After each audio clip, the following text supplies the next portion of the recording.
يعني احنا اليوم موجودين عند شركة المساد، نتعرف عليك بالبداية. يلا.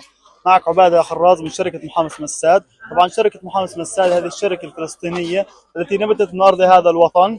طبعا شركة محامس مساد تفتخر بامتلاكها 6 فروع وشبكة موزعين على مستوى الضفة الغربية من جنوبها حتى وسطها حتى شمالها.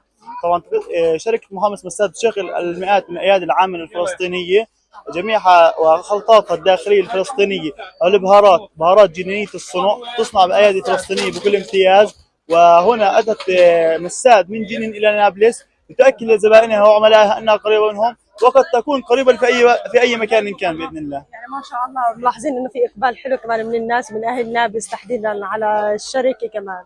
بفضل الله مساد يعمل على أن يكون مع زبائنه ليس علاقة تجارية فقط، بل هي علاقة ثقة متبادلة وعلاقة ود وثبات، كما تثبت حبة القهوة في بيت النار كلما ثبتت وصمتت كلما تزداد طعما ونكهة، وهكذا علاقة مساد مع زبائنه. حلو ممتاز ما شاء الله. يعني احنا بنتمنى لكم اكيد كل التوفيق لكم ونشوفكم ان شاء الله مهرجانات ثانية. أكيد مساد دائما متواجدين معكم بإذن الله. شوفوا منتجاتنا.